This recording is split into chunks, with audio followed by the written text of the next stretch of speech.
بسم اللہ الرحمن الرحیم۔ السلام علیکم ورحمۃ اللہ وبرکاتہ۔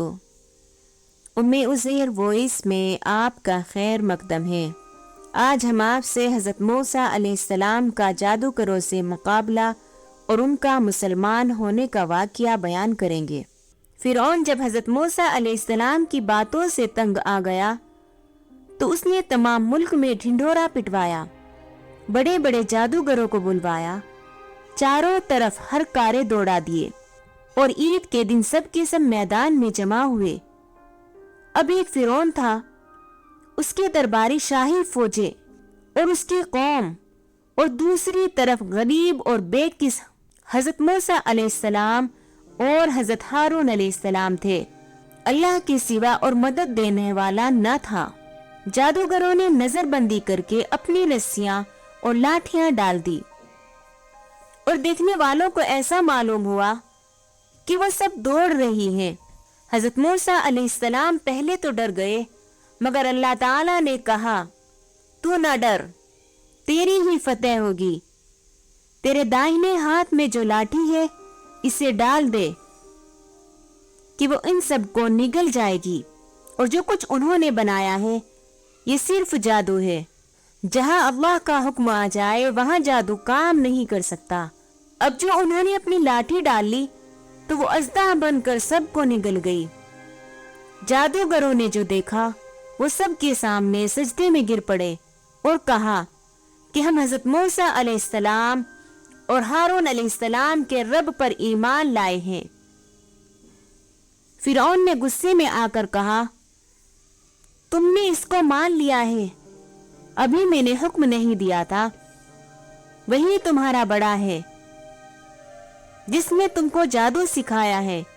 تم سب نے مل کر یہ شرارت کی ہے، تم سب کے ہاتھ اور پاؤں کاٹ ڈالوں گا اور پھر سب کو سولی پر چڑھا دوں گا۔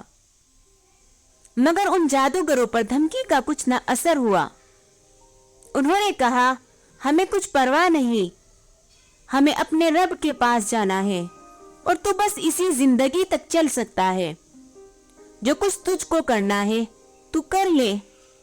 اے ہمارے پالنے والے، ہم تجھ پر ایمان لے آئے ہیں، جب ہم پر مصیبتیں آئی تو ہمیں صبر دینا اور دنیا سے مسلمان ہی اٹھانا۔ فرعون نے ان جادوگروں کو جو مسلمان ہو گئے تھے سولی پر چڑھا دیا اور ان کے ہاتھ پیر کٹوا دیے۔ اتنی تکلیفوں کے ہوتے ہوئے بھی وہ ایمان پر قائم رہے۔ اس واقعے کے بعد بھی فرعون کی قوم اللہ تعالیٰ پر ایمان نہیں لائی اور اپنے غرور پر رہی۔ اللہ تعالیٰ بڑا مہربان ہے، وہ بار بار اپنے بندوں کو سیدھی راہ دکھاتا ہے۔ اس کے بعد اللہ پاک فرعون اور اس کی قوم کو ڈرانے کے لیے طرح طرح کے عذاب بھیجتا رہا۔ کبھی لوگوں کی نصیحت کے لیے قحط ڈال دیا اور کبھی پیداوار کی کمی کر دی، مگر جب کبھی ان پر کوئی آفت آتی تو یہی کہتے کہ موسیٰ علیہ السلام اور ان کے ساتھیوں کی نحوست ہے۔ پھر اور زیادہ سمجھانے کے لیے ان پر وبا، ٹڈیاں، جوئیں، مینڈک اور خون کی نشانیاں بھیجی۔ مگر جب کبھی ان پر کوئی عذاب آتا تو حضرت موسیٰ علیہ السلام سے کہتے کہ آپ ہمارے لیے دعا کریں، اگر عذاب ٹل جائے گا تو ہم ضرور مسلمان ہو جائیں گے۔ مگر ان کی یہ حالت تھی کہ ادھر عذاب ٹلا اور ادھر اپنے اقرار سے پھر گئے۔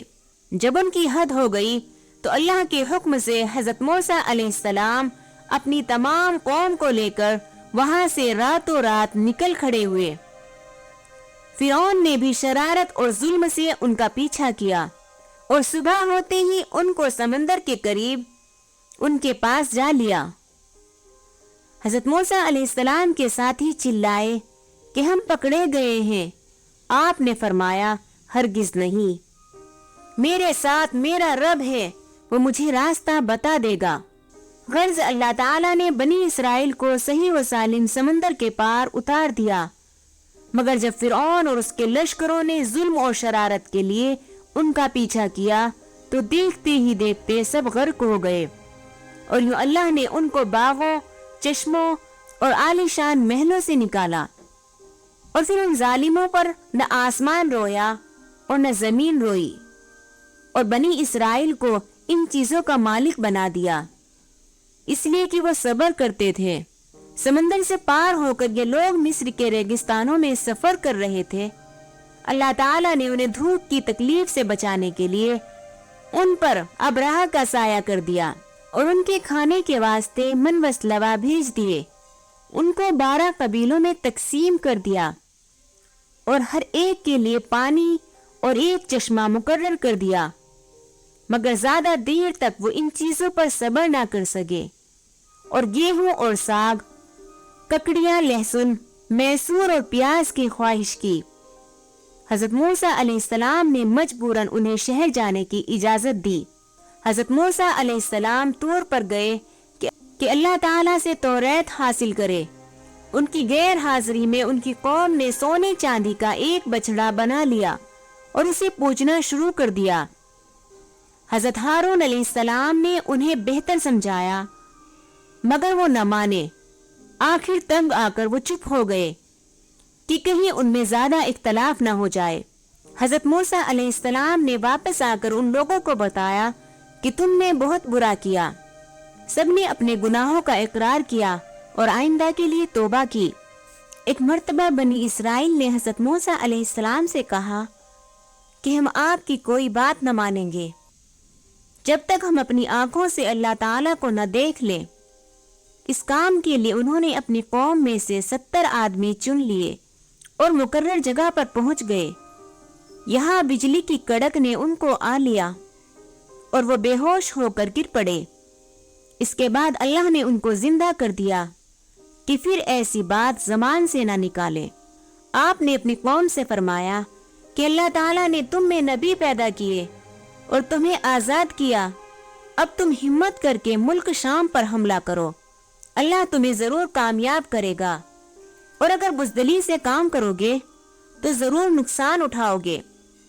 مگر ان لوگوں نے صاف صاف انکار کر دیا اور کہا وہاں کے رہنے والے بڑے بہادر اور جواں مرد ہیں، اور اگر وہ اپنے آپ اس ملک کو خالی کر دیں تو ہم ضرور اس ملک پر قبضہ کر لیں گے، ورنہ آپ جانے اور آپ کا خدا، ہم تو یہاں سے 1 انچ آگے نہیں بڑھیں گے۔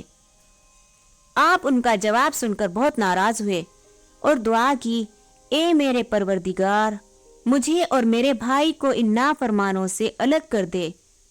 اللہ تعالیٰ کی طرف سے ارشاد ہوا کہ تم ان بدبختوں سے رنج نہ کرو، ہم نے 40 سال تک ان کا داخلہ ملک شام میں بند کر دیا ہے، یہ جنگل میں بھٹکتے پھریں گے۔ Thanks for watching Uzair voice, like and share and subscribe, press the bell icon.